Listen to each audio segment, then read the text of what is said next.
See,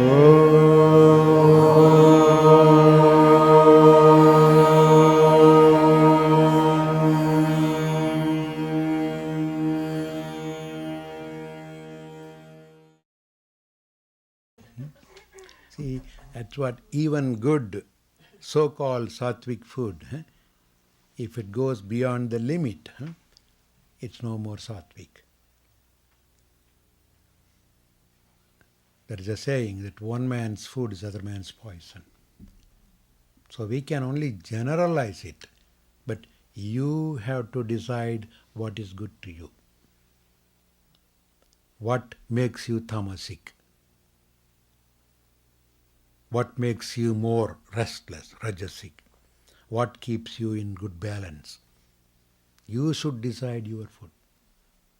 Yeah, just even one little thing. Take, for example, see let me give an example of Gerard, our Paris friend. He was fasting. The past, how many days did he fast, Gerard? 20. 20 days. He was fasting on just water and some sort of what liquid? Broth. And then I asked him to break the fast. He broke it 2 days, 3 days back. And I think yesterday or so, he just ate a little bit of carrot, a little bit of cooked carrot. And immediately he felt that it was affecting his health. One piece of carrot. And immediately he changed it to squash. He came back to normal. And that's what. Your body should be a thermometer. Whatever you put in, you should watch for the result. How do you feel that day? Don't even blame others for your irrationality or quick temper or irritability. Instead of immediately pointing your finger at somebody else, he irritates me, what made you to get irritated? That's what. You have to watch for your diet. You are what you eat. So even all the good food need not be good for us if it doesn't agree to you or if it goes beyond the limit.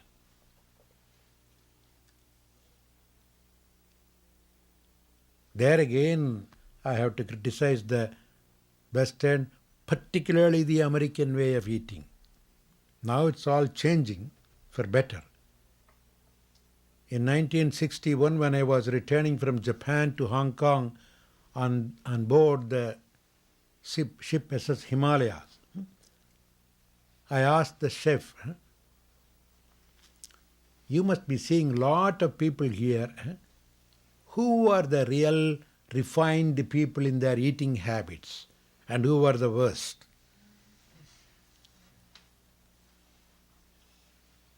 And he said, English people are refined. Americans are the worst. They don't know exactly what to ask when, what to eat when. Their breakfast itself will be a triple lunch. And then they will have a heavy lunch and in between snacks. They don't know even the philosophy of eating. That's what he said even in those days. And when I come, I see here, eat chunks of meat and along with chunks of meat, glasses of milk to drink. They never go together. Milk is not just water you drink. Milk is a food by itself. It should not be mixed with other food. Not even citrus fruit will go with milk. Any kind of acidity will not go with milk. But here, even today, I see people, even in the plane, what do you like to drink? They will be eating chunks of meat and say, milk. They drink milk with that. And in between, before you even finish eating, 3-4 cups of milk. It's all really, our eating habits are very, very bad. We have to really know what is agreeable, what is conducive to our system. In fact, even at the ashram, I suggested, I don't know whether they are following it or not, to cut down much of the dairy products. Yes, because dairy products are really not good, particularly the dairy that we get from the West, from America, Western Hemisphere. It contains a lot of fat.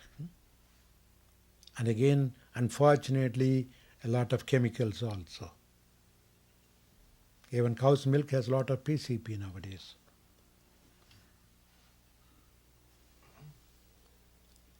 So with this kind of animal food, even dairy products, it's harder for us to keep our good health. That's why when cold season, many people have flu. Where did it come from? It flies somewhere.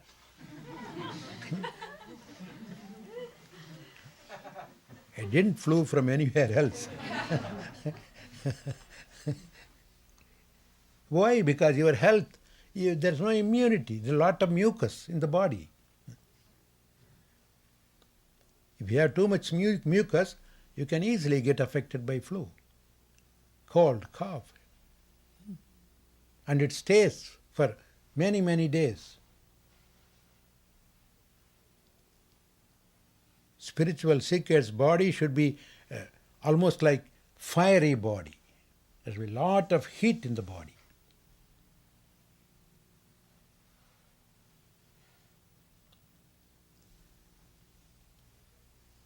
So, when you eat, see what agrees to you, what you can digest well, without producing mucus, without producing gas. Those are all symptoms of the body. As soon as you feel little puffed up, gassy, that means you ate either wrong food or too much food, beyond your capacity to digest. Watch for the digestion every time.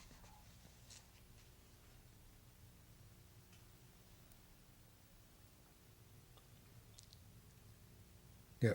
People who are serving me, they would know that. Every time when they ask me, what do you like to eat? Immediately my hand goes to the stomach.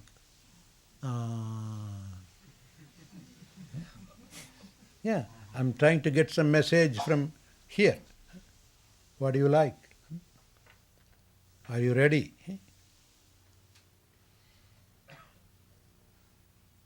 But in many cases, what do you like to eat? What do you have? We made an apple pie cheesecake. Cheesecake. You don't even bother to ask the stomach. The tongue immediately salivates and rolls. And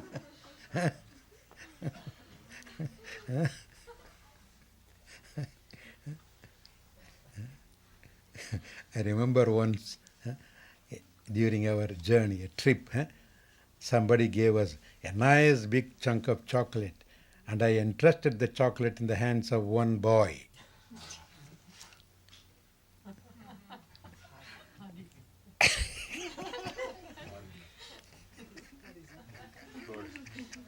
How long did you keep it with you, Harry? It didn't last that long. It's almost like a big brick like chocolate we bought from Norelia. We bought it in the hilltop countries, city, Norelia, almost like a brick, this big, this long. I hope that all this time you might have forgotten. 68.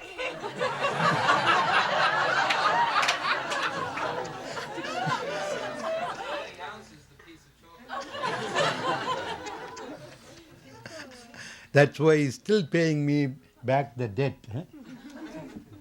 He brought me this.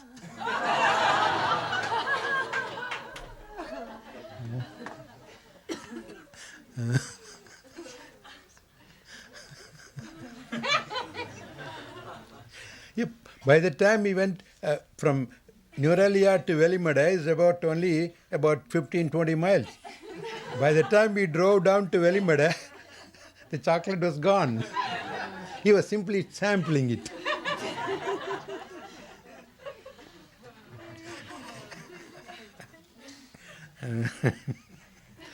That's why சோற்றிலே விருப்பம் சூழ்ந்திடில் ஒருவன் துணுநற்றவமெல்லாம் ஆற்றிலே இறைத்த அரியனப் போகும். Saint Ramalingir talks about that. If a spiritual seeker gets interested in the food, in eating, then all his tapasya, all his spiritual practices are almost like things thrown in a running river. They'll get washed. A spiritual seeker's first duty is to have a good control over the tongue. Without the tongue control, forget about spirituality. Tongue in both the ways, eating and talking. Too much gossip, too much talk, too much eating. That little piece of flesh, has so much power. And without the tongue control, you cannot control any other senses. Even sexual urge could be controlled only by control of tongue. If that is not there, it's very difficult to control that urge. All the senses are controlled if the tongue is controlled. And that is the reason why on every auspicious day that you would want to celebrate, the first thing is fasting on the day. Any important days, any holy days you want to. Navaratri, fasting. Shivaratri, fasting. Dipavali, fasting. Of course, it follows with feasting. But fasting, 40 days fasting. Ramzan, fasting. What is the fasting in Judaism? Yom Kippur, fasting. It's a yummy Kippur. Huh? It's called Yummy Kippur, but it's fasting. Huh? Lent. In Christian world, Lent. That's where you Lent everything. Huh? Yeah. Fasting plays an important role in spiritual seeker's life.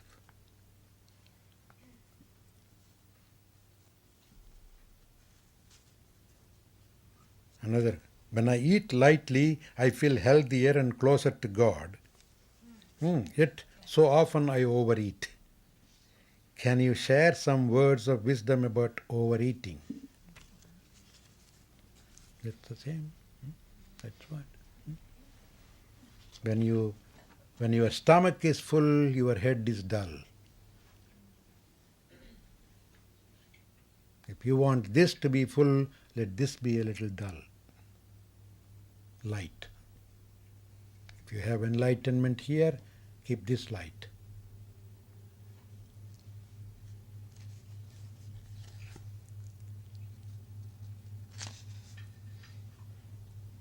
In following the spiritual path, I have found that sadhana in all ways seems a constant peak than a pit. I feel like a spiritual runner who sprints as far and fast as I can. With good diet control of the mind and format practices, only to collapse into a period where there is little or no control at all. How may I become a spiritual jogger who can go the distance and not tire? slow and steady wins the race. Yeah. Don't have over enthusiasm in anything. Even in the name of spiritual sadhana, don't overdo and tire yourself. You are enthusiastic and you plunge into, you do a lot, and then you get burnt, and then the mind begins to rebel. That's what. You have to coax the body gently, slowly but steadily. That is the secret of success. Dirghakala nairandarya satkara sevito dridabhumi. Long time without interruption with the same zeal. Very often when we come to an ashram or begin our spiritual life, for some months, very staunch. You want to go to one extreme, you want to do a lot of japa constantly, even when whatever you do, your mantra goes in the mouth. You don't even want to eat much, you don't even want to sleep with two pillows or even single pillow. You want a mat, you don't even want a big rug, a big blanket. You go to one extreme. How long?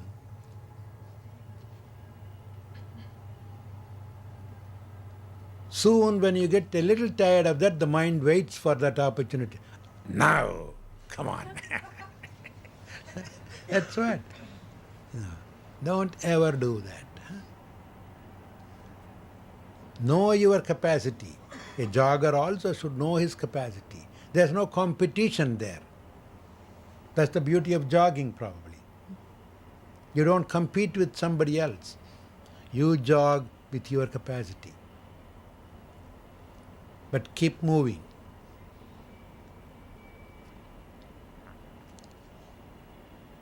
That is the secret of success.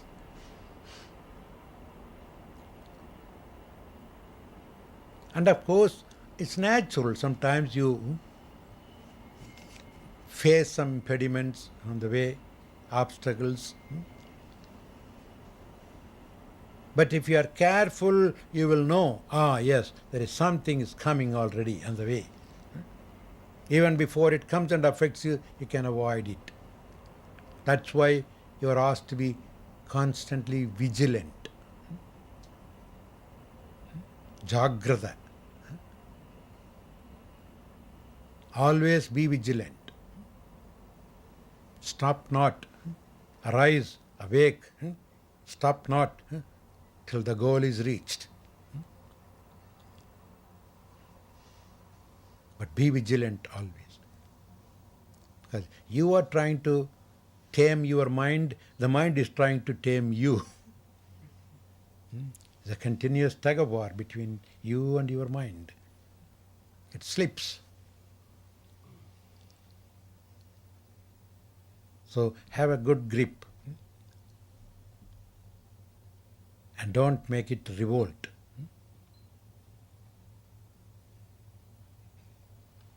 Mind is a peculiar thing. Yes. 2 days back I got a letter from one of the spiritual seeker from California. See, I'm getting a little tired with my job. I'm thinking of quitting. And I want to go to where? Idaho? Somewhere, Idaho, where there's a lot of trout fishing. And being a yogi, I don't eat meat.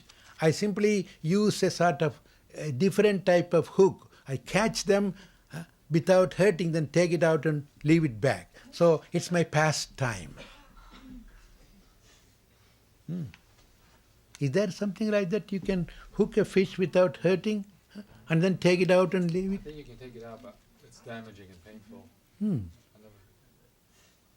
One of the spiritual seeker writes to me as if it's just nothing.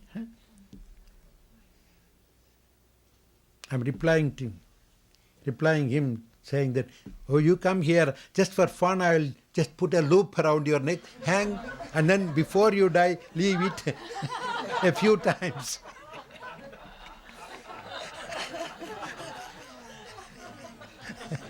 The last time he goes fishing.